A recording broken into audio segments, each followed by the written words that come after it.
मेरे हाथ में जो बास्केट है ना, इसमें क्या है दिखाऊं? देखिए, इसमें है ये जो अनियन जैसी चीज, ये एक बहुत सुंदर प्लांट के बल्ब हैं। और वो प्लांट जिसको ऑलमोस्ट हम सब जानते हैं, और इस वजह से नहीं कि हम लगाते हैं, इस वजह से क्योंकि सारे फ्लावर बुकेज में, फ्लावर अरेंजमेंट्स में आपको ये प्लांट का फूल कहीं ना कहीं दिखता रहेगा। और बहुत जाना पहचाना फूल है, बहुत जाना पहचाना नाम है। इसको कहते हैं ग्लैडियोलस। और ग्लैडियोलस के जो फूल होते हैं वो इस तरह के बल्ब से ग्रो होते हैं, यानी कि ये जो बल्ब हैं प्याज के जैसे दिख रहे हैं, ये उनके सीड्स होते हैं। और यही परफेक्ट सीजन है इन बल्ब्स को ग्रो कर देने का। क्योंकि देखिए, जैसे प्याज हमारे घर में रखी रहती है तो उसमें से स्प्राउट्स निकलने लगते हैं, वैसे ही इसके बल्ब में से भी स्प्राउट्स निकलने लगते हैं, जो ये बताते हैं कि अब हमें बो दो और अब हमें उगना है। पर वीडियो को शुरू करें उसके पहले अगर अभी तक आपने मेरे चैनल को सब्सक्राइब नहीं किया है तो प्लीज सब्सक्राइब कर लीजिए, बेल आइकन जरूर पुश कर दीजिएगा ताकि गार्डनिंग से जुड़े हुए मैं जो भी अपडेट करूं वो आप तक पहुंचे। वीडियोस जब पसंद आते हैं तो उनके लिंक को अपने गार्डनिंग लविंग फ्रेंड्स के संग शेयर करना बिल्कुल भी मत भूला करें, क्योंकि अगर आप ऐसा करते हैं तो हमारे वीडियोस की रीच बढ़ती है, वो ज्यादा लोगों तक पहुंचते हैं। और इसके साथ ही लाइक करना, कमेंट करना मेरी मेहनत का रिवॉर्ड होता है, तो उसको देने में बिल्कुल भी कंजूसी ना करें। और ग्लैडियोलस के फूल बहुत सारे काम में आते हैं। फ्लावर वासेस में ये बहुत लंबे समय तक टिके रहते हैं, यानी कि काफी हार्डी फूल होता है, जो अगर आप बर्ड सहित पानी में डाल के रख देंगे इंडोर्स में तो वो धीरे धीरे करके जब तक पूरे खिल नहीं जाते हैं तब तक खराब नहीं होते हैं। और इनका जो फ्लावर वास है वो ऑलमोस्ट 15 दिनों तक तो बहुत अच्छे से चलता रहता है, अगर उसमें बड्स हैं और लगातार वो खिलती रहे। आपको देख के मन करता होगा कि कहाँ होता है ये फूल, कैसे होता है फूल, तो मैं आपको बताती हूँ। इस समय हम तमाम लोग जिनके यहाँ टेम्परेचर 25 डिग्री या उससे नीचे है, वो लोग इस फूल को बहुत आसानी से लगा सकते हैं। ये फूल न सिर्फ देखने में अच्छा लगता है, हाइट वाले फ्लावरिंग प्लांट्स में, टॉप बेस्ट प्लांट्स में तो ये आता ही है।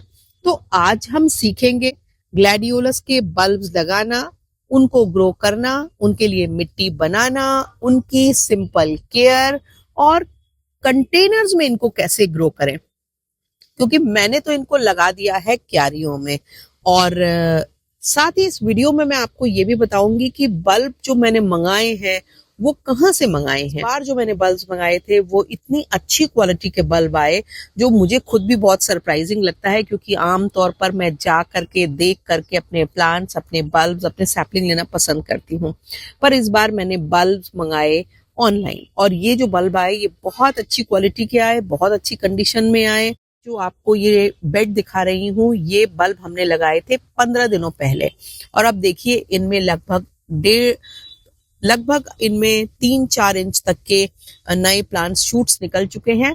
और अब जो इनकी ग्रोथ होगी वो काफी तेज होगी। तो हमने मिट्टी कैसे बनाई, हम इनमें क्या फर्टिलाइजर डाल रहे हैं, और आगे हम इनमें क्या फर्टिलाइजर डालेंगे ताकि हमारे जो फूल है वो बहुत अच्छी क्वालिटी के खिले, टिकाऊ हों, लंबे समय तक बने रहें और ऑलमोस्ट 100% फ्लावरिंग ले लें हम इनके बल्ब से। ग्लैडियोलस के बल्ब जो लगाते हैं उसके कई तरीके हैं। बहुत से लोग इनको पीसेस में काट के लगाते हैं, जो मैं पसंद नहीं करती हूँ। मुझे लगता है कि अगर एक बल्ब में से 5 प्लांट निकलने होंगे तो वो ऑब्वियसली आसपास से, अगल बगल से निकल जाएंगे, उसके लिए काटने की जरूरत नहीं है। और जितना थिक प्लांट होगा उतने स्टेम्स हार्डी आएंगे, उतने स्टेम्स मजबूत आएंगे, आपके फूल अच्छे खिलेंगे। तो मैं इनको लगाती हूँ समूचा। बहुत सारे लोग कहते हैं कवर उतार के लगाएंगे, बहुत सारे लोग कहते हैं कवर नहीं उतारना चाहिए, उससे बल्ब रॉट होने का डर नहीं रहता है, क्योंकि एक नेचुरल प्रोटेक्शन होती है। और ये बात बिल्कुल सही है।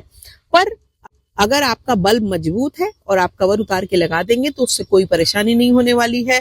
हाँ, छोटे डेलिकेट बल्ब्स को आप कवर के सहित लगा दें तो वो बेटर रहेगा, क्योंकि उनके खराब होने के चांसेस ज्यादा हो जाते हैं। वैसे ये एक हार्डी बल्ब होता है और इसमें फंगस लगने के चांसेस बहुत ही नॉमिनल होते हैं। और इसके बाद तीसरी और बड़ी इंपॉर्टेंट चीज है, कुछ लोग कहते हैं कि इनको किसी ट्रे में सैंड भर के या कंपोस्ट भर के पहले डाल देना चाहिए, जब इनमें स्प्राउट्स निकलने लगे तो उनको लगाना चाहिए। ये उस तो ये तो तब के लिए ठीक है, अगर सीजन अभी आना शुरू नहीं हुआ हो और आपको जल्दी से अपने प्लांट्स लगाने हो तो आप ये तरीका अपना सकते हैं। पर अभी क्योंकि थोड़ा सा 5-7 दिनों की लेट हो गई है, तो आप अगर इनको डायरेक्टली भी सो कर देंगे तो इनमें बहुत तेजी से ग्रोथ होगी, क्योंकि अब इनका सीजन ऑलमोस्ट ग्रोइंग सीजन आ चुका है। तो इसलिए सीधे बल्ब लगा देने में भी कोई समस्या नहीं है। इनको बोने की जो बेस्ट जगह है वो क्यारियां इसलिए हैं क्योंकि उससे इनमें काफी अच्छी फ्लावरिंग होती है, लंबे स्टेम्स आते हैं, खूब सारे उनमें फूल आते हैं और काफी दिनों तक टिकते हैं। पर जिनके पास क्यारी नहीं है वो क्या करेंगे, तो आप इस तरह के रेक्टेंगुलर या राउंड पॉट्स में इनको लगाइए। पॉट्स थोड़े बड़े रखिएगा क्योंकि प्लांट जो होता है वो काफी ऊंचा हो जाता है और ये फिर क्या होता है, बेंड होने लगता है, गिरने लगता है, अनटाइडी लगता है, देखने में अच्छा नहीं लगेगा। तो 10 इंची की पॉट इनके लिए बढ़िया होती है। इस तरह के प्लांटर्स में आप 7 से 8 बल्ब आराम से लगा सकते हैं और आपका एक बहुत ही सुंदर थिक अरेंजमेंट तैयार हो जाएगा। और इनको बोने के लिए आपको हमेशा ये ध्यान रखना है कि बल्ब को 1 इंच से ज्यादा गहराई में मत बोइए। बाद में जब इनमें स्प्राउट्स आ जाएंगे तो अगर आपको ये लगेगा कि बल्ब ऊपर को आ रहा है तो आप 1-1.5 इंच मिट्टी की लेयर दोबारा खाद मिला करके डाल दीजिए। वो इनकी ग्रोथ में भी बेनिफिशियल होगा और स्ट्रेंथ प्रोवाइड कर देगा इनके प्लांट्स को। शुरुआत में बहुत नीचे गाड़ देने से कई बार इनके रॉट होने के चांसेस होते हैं, इसलिए शुरुआत में इनको बहुत नीचे मत गाड़िए। और जो टिप है वो हमेशा थोड़ी बाहर की तरफ रहे, मिट्टी के बाहर, उसमें किसी भी तरह की सड़न होने के चांसेस ना हो। और जब बल्ब को लगाएं तो हमेशा ये सावधानी रखें कि ये जो चोंच सी निकली है ये ना टूटे। हालांकि अगर आपके प्लांट में ये कहीं टूट भी गई तो साइड से इधर उधर से इसमें नई ग्रोथ होगी जरूर। पर ये जो मेन शूट होता है या जो मेन यहाँ से निकल रही शूट होती है ये सबसे ज्यादा मजबूत होती है और इसके जो फूल होते हैं उनकी डंडियां काफी ज्यादा लंबी और हेल्दी होती हैं, जिसका नतीजा है कि बढ़िया क्वालिटी के बढ़िया आकार के फूल होते हैं। तो इस बात को ध्यान रखिए। अब जब आपके पास बल्ब आ गए हैं, आपको बोने का तरीका पता चल गया है, तो सॉयल पे बात कर लेते हैं। हमारे देश में अलग अलग रीजन्स में अलग अलग तरह की मिट्टी होती है। कहीं बहुत ही लोमी अलूवियल सॉयल होती है बढ़िया, जिसमें बालू और मिट्टी नैसर्गिक रूप से बैलेंस्ड होते हैं। 5 से 10% सैंड ऐड कीजिए और कम से कम 30 से 35-40% तक कंपोस्ट ऐड कीजिए। कंपोस्ट में आप लीफ मोल्ड यूज कर सकते हैं, आप गोबर की खाद यूज कर सकते हैं, आप वर्मी कंपोस्ट, आप होम कंपोस्ट, इनमें से कुछ भी यूज कर सकते हैं। पर पर्सनली वर्मी कंपोस्ट को मैं पसंद करती हूँ क्योंकि उसकी जो परफॉर्मेंस मुझे लगती है वो सबसे ज्यादा अच्छी लगती है। और इस मिट्टी को आप बना सकते हैं अगर आपके यहाँ अलूवियल या लोमी सॉयल है।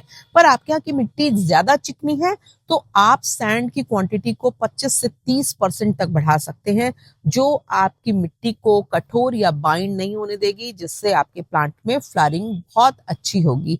पर ये सोचना लाल मिट्टी में नहीं होंगे, बिल्कुल ऐसा नहीं है। बहुत सारी जगहों पे ये जहाँ होते हैं वहाँ लाल मिट्टी भी होती है, पर मिट्टी को मॉडिफाई करके मिट्टी में अच्छे से फर्टिलाइजर ऐड करके आप आराम से इनको ग्रो कर सकते हैं।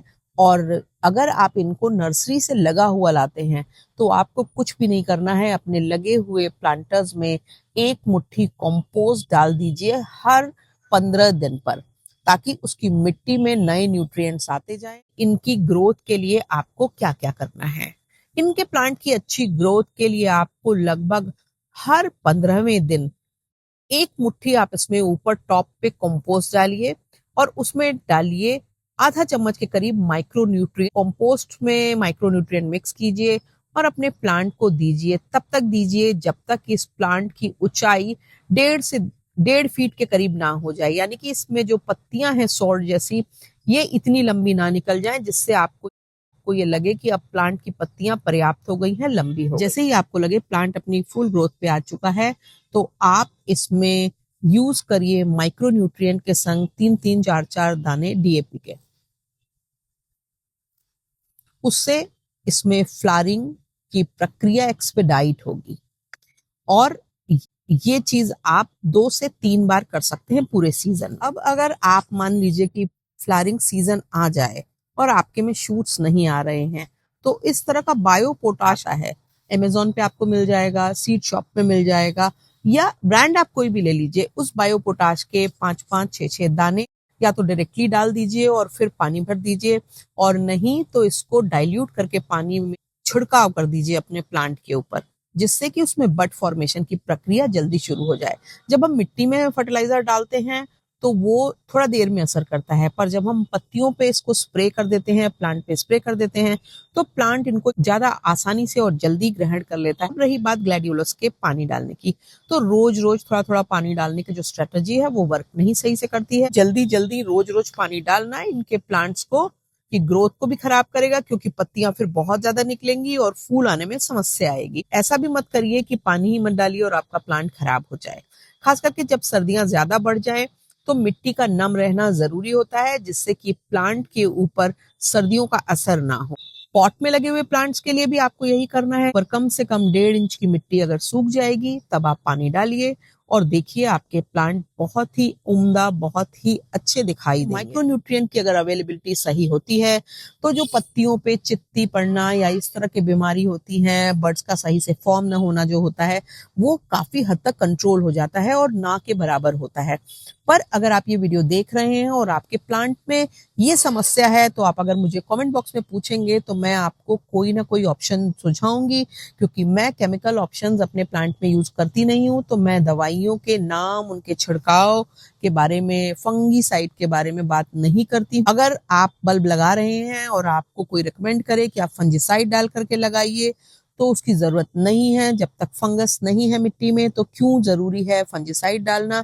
अगर प्लांट को प्रॉपर धूप मिलेगी, वो सही जगह रखा होगा, तो फंगस आने के चांसेस ना के बराबर। सनलाइट के बारे में बात कर लेते हैं। बहुत गर्म जगहों पर, जहां पर गर्मियां बहुत बढ़िया पड़ती हैं, वहां पर 4 घंटे की धूप में भी ये बढ़िया खिल जाते हैं। पर जिन जगहों पर धूप कम पड़ती है वहां पर ये 6 से 8 घंटे की धूप में ही बढ़िया खिलते हैं। तो अगर आपके यहाँ अच्छी धूप आती है तो आप इस बल्ब को आसानी से लगा सकते हैं। और अगर आपके यहाँ धूप कम आती है तो उसका सबसे अच्छा तरीका ये है कि आपके इनके लगे हुए पॉट्स को खरीद लीजिए, या कहीं ऐसी जगह इनके पॉट को लगा के रख दीजिए जहां इनको धूप मिल रही हो, और टाइम आने पर आप अपने यहाँ इनको रख सकते हैं। क्योंकि फूलों का जो सिंपल फंडा होता है वो ये होता है कि अगर बड फॉर्मेशन की स्टेज हो गई है तो फिर कम धूप में वो ज्यादा अच्छे रहते हैं, क्योंकि धूप से उनमें वियर एंड टियर कम होता है। अब अगर कली बनाना है तो उसके लिए धूप की जरूरत है। आशा है आपको मेरा ये वीडियो पसंद आया होगा। अगर वीडियो पसंद आया हो तो कमेंट बॉक्स में कुछ ना कुछ छोटा सा कमेंट करना, लाइक करना बिल्कुल भी मत भूलिएगा। Thank you very much. और अगला कौन सा वीडियो आप देखना चाहते हैं, किस फ्लावरिंग प्लांट की ग्रोथ पे देखना चाहते हैं, कमेंट बॉक्स में जरूर बताइएगा। Thank you very much.